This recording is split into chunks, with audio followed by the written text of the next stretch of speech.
যারা এই বিক্ষোভটা আমরা একত্রিত হয়েছি এর একটা তাৎপর্য হচ্ছে এই যে প্রথমত একটা ফৌজদারি অপরাধ ঘটেছে, এটা মাজার বনাম কি আপনার আমাদের ধর্ম এই বিরোধের ঊর্ধ্বে, যে সেটা হলো যে এটা একটা ফৌজদারি অপরাধ এবং এই অপরাধের প্রধান উদ্দেশ্য হচ্ছে এই এখনকার যে সরকার এসছে গণঅভ্যুত্থানের মধ্য দিয়ে এই সরকারকে প্রশ্নবিদ্ধ করা এবং এই সরকারকে উৎখাত করার চেষ্টা করা। এবং এই কাজটা করা শুরু হয়েছে যখন শেখ হাসিনা ঘোষণা করেছিলেন যে আমি যে কোনো সময় চট করে বাংলাদেশে ঢুকে পড়তে পারি। ফলে প্রথমে আমি যেটাকে সাবধান করে দিচ্ছি, আমরা এটা মাজার বনাম তথাকথিত ইসলামের বিতর্ক এটাকে যেন আমরা গ্রহণ না করি।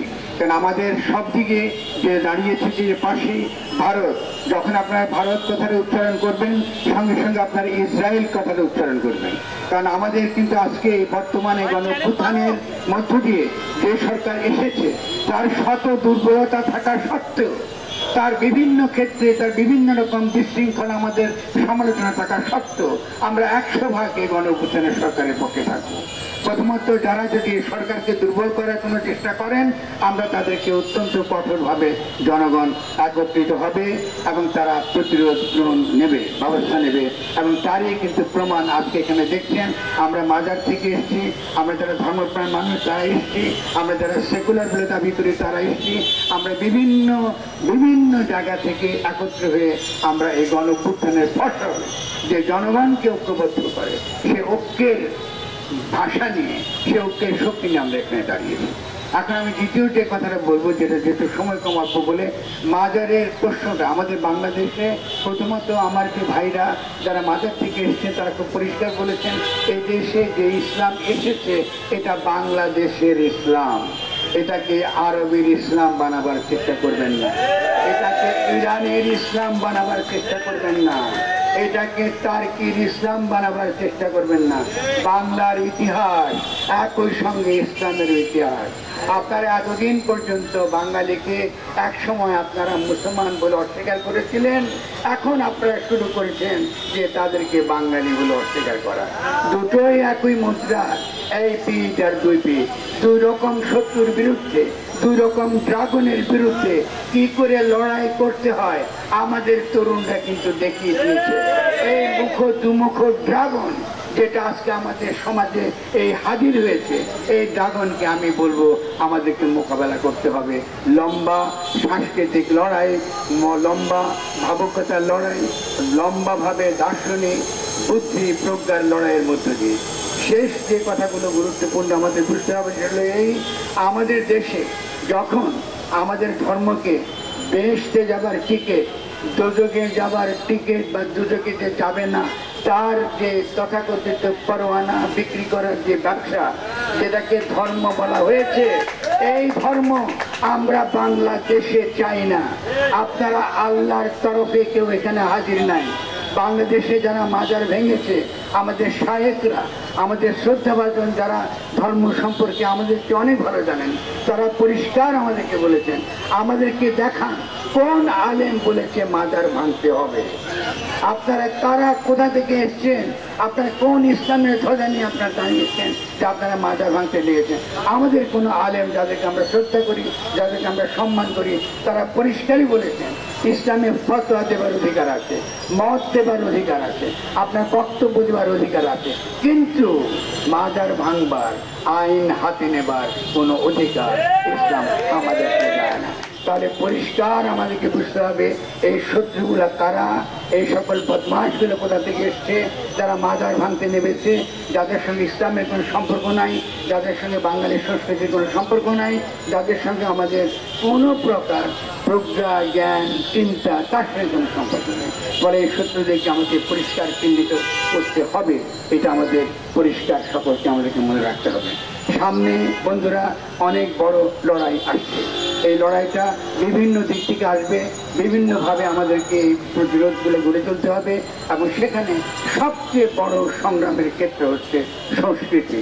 আমাদেরকে পরিবর্তনের সংস্কৃতি, শুধুমাত্র মাজার বিরোধিতা করলে হবে না, আমাদের নিজেদেরকেও বদলাতে হবে। আজকে মাজার সম্পর্কে যে নেতিবাচক দৃষ্টিভঙ্গি গড়ে উঠেছে, এটা কিন্তু এখন যারা মাজার ভাঙছে এরা কিন্তু করে নাই। আমরা কিন্তু ভুলি নাই যে সেকুলাররা লাল সালুর তত্ত্ব দিয়েছিল একসময়। তারা কিন্তু লাল সালুর তত্ত্ব, মাজার বিরোধী, জনগণের ভাবুকতা, জনগণের যে চিন্তা আদর্শ, সে যেমন করে তার আশিকানের দ্বারা ধর্মকে বোঝে, সে যেমন করে তার নবীকে বোঝে, সে যেমন করে ধর্মকে বুঝতে চায়, সে যেমন করে তথাকথিত আইন এবং ধর্মের মধ্যে পার্থক্য করতে চেষ্টা করে, মানুষের ফিতরাতের সঙ্গে, তার স্বভাবের সঙ্গে রুহানিয়াতের বিকাশের যে সম্পর্ক, সেই সম্পর্ক তারা ধরে রাখতে চেয়েছে মাজারের মাধ্যমে। এটার কিন্তু বিরোধিতা আমরা প্রথম দিনে দেখেছিলাম সেকুলারদের তরফ থেকে। তো আমরা সেকুলার ভাই বোনরা যারা এই কথার কথা ইসলামকে নিন্দা করেন, কথার কথা ইসলাম বিরোধী পজিশন নেন এবং কখনো ইসলামকে একটা দার্শনিক প্রস্তাবনা, একটা নতুন বিশ্ব গঠনের প্রস্তাবনা আকারে গ্রহণ করেন নাই, আমি দয়া করে বিনয়ের সঙ্গে বলবো এই আজকের বর্তমান পরিস্থিতির জন্য কিন্তু আপনারাও কিছুটা দায়ী। ফলে আমাদেরকে প্রত্যেককে বদলাতে হবে। আমরা যারা তথাকথিত ধর্মের নামে সেকুলারিজম বিরোধিতা করি, তথাকথিত সেকুলারের নামে ধর্মের বিরোধিতা করি, এটার দ্বারা কিন্তু আমরা কোনো শক্তিশালী রাষ্ট্র গড়তে পারবো না। ফলে এই যে পুরনো বিভেদের যে রাজনীতি, এই যে বিভক্তি যে সমাজে আমরা দীর্ঘকাল আমরা গড়ে রেখেছি, এই গণ অভ্যুত্থান এই বিভেদের দেয়াল, এই বিভেদের পাথর উপড়ে ফেলে দিয়েছে। এখন আমাদের সকলকে আমাদের পরিবর্তন হতে হবে এবং এই আহ্বান জানিয়ে আমরা নিজেরা যেন বদলে যাই, আমাদের মধ্যে প্রেম, আশিকানি, ভক্তি যেন জাগে, আমাদের মধ্যে পাশাপাশি যেন বুদ্ধি, প্রজ্ঞা এবং একটা নতুন রাষ্ট্র গঠন করবার, বাংলাদেশকে নতুনভাবে গড়ে তুলবার জন্য যে গঠনতন্ত্র দরকার, সেই গঠনতন্ত্র যেন আমরা সকলে মিলে আমরা সেই কাজটা করতে পারি, সেই আহ্বান জানিয়ে, সেই উদার আহ্বান জানিয়ে সকলকে সে কাতারে একত্রে লড়াই করবার আহ্বান জানিয়ে আমরা আজকে এখানে একত্রিত হয়েছি। আপনারা আমাদের বিক্ষোভে আপনারা আজকে আশা করি সকলে অংশ নেবেন। আমরা এই লড়াই, আমাদের এই বিক্ষোভ এখানে শেষ হবে না। আমরা যেহেতু আমি বলেছি যে নাফসানিয়াত এবং রুহানিয়াতের লড়াই আপনারা রাজনৈতিক ক্ষেত্রে নিয়ে এসেছেন, এই লড়াই চলবে।